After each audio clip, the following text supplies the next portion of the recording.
Season 16 did not give us a new legend, but it changed everything when it comes to legend balance by adding the 5 new classes. So I had to make another Apex Legends tier list. As usual, I will be providing ideas for buffs on weaker legends and nerfs on OP legends to try and balance the game. But to be honest with you, this might be Apex Legends at its most balanced it's ever been. Not saying that it's perfect, and we'll get to that, but without further ado, let's start the tier list, shall we?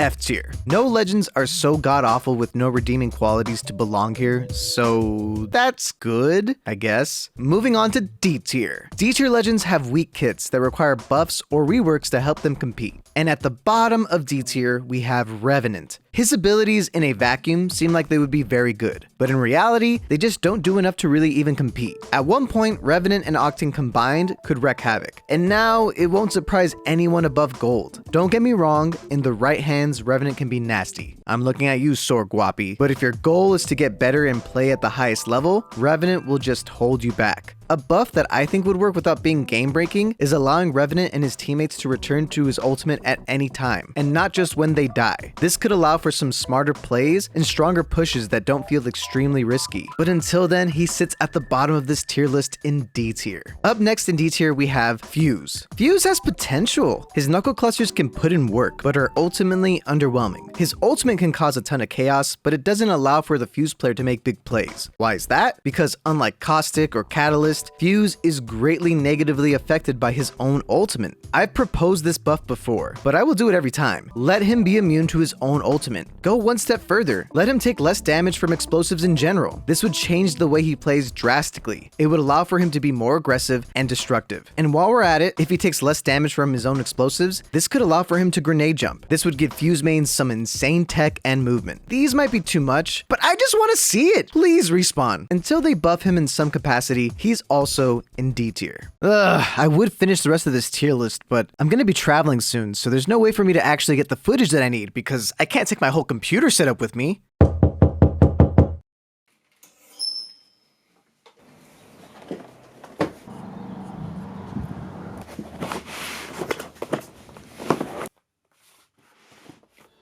That's right, this video is sponsored by Asus ROG, and they sent me the ROG Strix G16. It is the perfect laptop for gaming on the go. It's so good that the footage that you're seeing on this tier list video was all captured on this laptop. And you know I play on max settings. It's got the next gen NVIDIA GPU and an Intel CPU. It's got the ROG Nebula display, which makes it look so beautiful. The colors pop. And with ROG Intelligent Cooling, you don't gotta worry about this laptop overheating and slowing down your gameplay. So whether you're playing Overwatch 2, Apex Legends, or you're editing this entire video, which I also did on this laptop, it's just that good. So if you're interested, click the link in the description down below and check out the ROG Strix G16. But now, back to the tier list. Now we have C tier. C tier legends have 1 or 2 solid qualities about them and compare well with higher tier legends, but are outclassed in almost every way and can use a buff or slight rework. At the bottom of C tier, we have Mirage. Mirage is no longer the worst. His buffs do make him a lot more fun as a support character. Oh, that's right, he's a skirmisher? The simplest buff right off the bat is just making him a support character. He has a great revive mechanic, but the rest of his kit needs to do more. His clones do scan better, but why tease us, Respawn? Give his clones the full-on Bloodhound treatment, even if the scan just lasts for a second. But yeah, as a skirmisher, you have better characters to choose from that can actually rotate your team with ease. So he sits at the bottom of C tier. Next is Rampart. Rampart on paper seems really strong. Her walls provide a ton of cover. Sheila's nuts. I genuinely think she might end up being a sleeper pick in this current meta, especially since she's a controller legend now. But I do think she needs a small buff to how Sheila cools down. One of the frustrating parts about Sheila is that you won't get her ammo back until you put it down as a turret, and I think that limits the playstyle of Rampart. I think giving her ammo in phases, similar to Vantage but toned down a bit, could give her more optimal utility as a character who terrorizes doors. It's something to think about, Respawn. But yeah, she's C tier. Then we have my personal favorite legend, Ashe. Ashe's ultimate is the best part of her kit.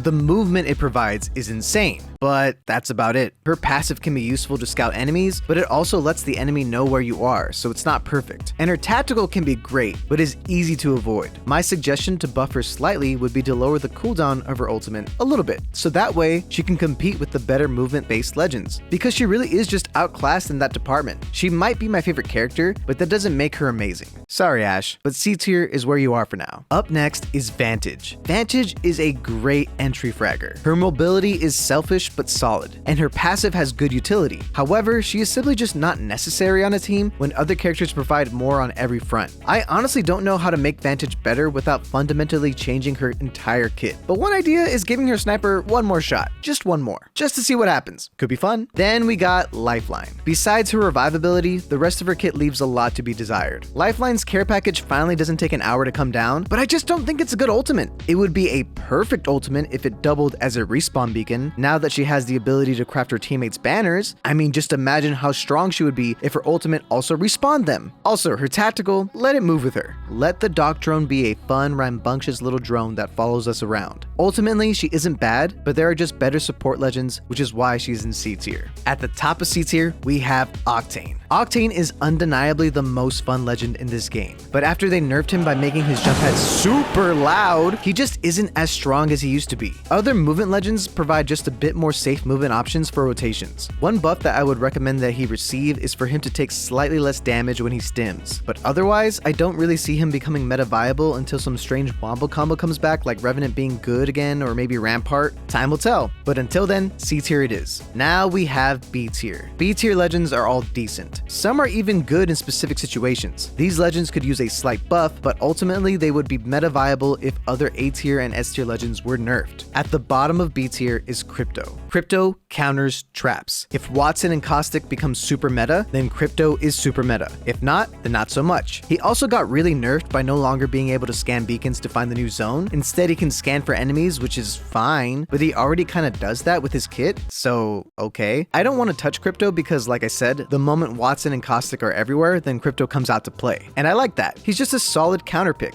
and belongs in B tier. Then we got Bloodhound. Bloodhound is 100% outclassed by Seer. The moment that Seer is nerfed to the ground, Bloodhound will rise again. Simple as that. They are the second best scan legend. I do think that the Raven changes need to be better. They don't feel too great at the moment and are a little clunky, but besides that, B tier until the meta shifts. Up next is Gibraltar. Ah, how the mighty have fallen. Don't sleep on Gibby though. Gibby is still good. Sure, he has some competition now, and even some counters, but I still think a good team that works around his abilities can succeed. I won't deny that his size does hold him back, but he really doesn't need any buffs, and I think once higher tier legends get nerfed, we will probably see more of the Gipster. Next in B tier we have Newcastle. Newcastle has the best and safest revive. However, his kit does feel a bit on the weaker side. His shield barrier is decent, but slow and can be easily broken, and his ultimate isn't that hard to play around. However, in combination with some of the crazier characters on this list, he can do some insane things for the team. I would recommend that his barrier have slightly more health, but besides that, he sits comfortably in B tier. Then we got the boy Pathfinder. Pathfinder's new Skirmisher passive makes him a lot better than he used to be, and with his ziplines moving people even faster, he feels pretty good. The reality is that he's simply outclassed by 3 other movement legends, but the moment one of them falls, it's Pathfinder time. Then we got Loba. Loba is such a strange character. Her ultimate is nuts. In the long game, it gives you essentially unlimited ammo and resources. However, if Loba becomes meta, she gets worse. Why? She's really only good if she's the only Loba yoinking all the ammo and loot. Because if there's an enemy Loba, you'll just be stealing each other's loot the whole time, back and forth. She is a great anti-meta pick for that reason. I still wish that you could yoink your teammates' banners through the ultimate, especially now that you can just craft them, but regardless, you can use her every now and then and get great results, which is why she's in B tier. And at the top of B tier, we have Mad Maggie. Mad Maggie is the current best anti-meta pick. Her ultimate is great for rotations and breaching buildings that are blocked by Catalysts or Caustics. Her drill counters a ton of other strategies like Gibby, Newcastle, Catalyst, and Caustic. And overall, she's in a decent place. I think her ultimate could do a little more damage, but I wouldn't want to overdo it.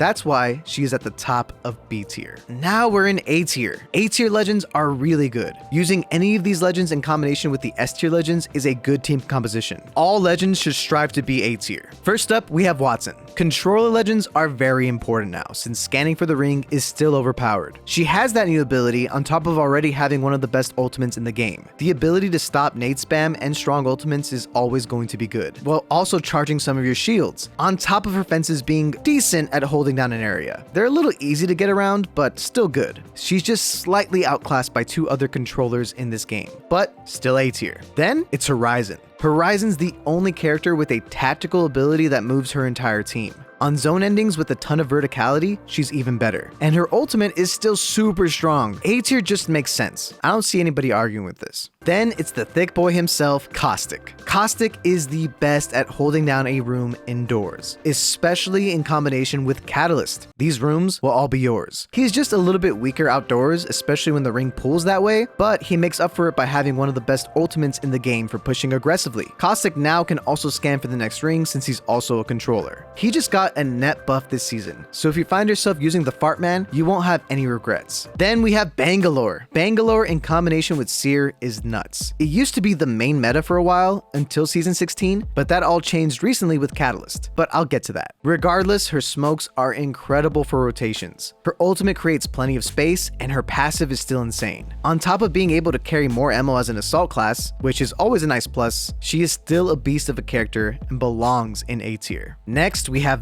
Valkyrie. Valkyrie has one of, if not the best ultimate for rotations in the game. Pair that with solid mobility in general, and you got an A tier legend. However, one other legend finally can compete with her ability to safely rotate a team, and it's none other than Wraith. Wraith's new buff to her ultimate makes her insanely good again. The portal can get a whole team across the map with ease, no fear of being shot out of the sky, and you can even bring your whole squad indoors, something that's a little harder for Valk to do.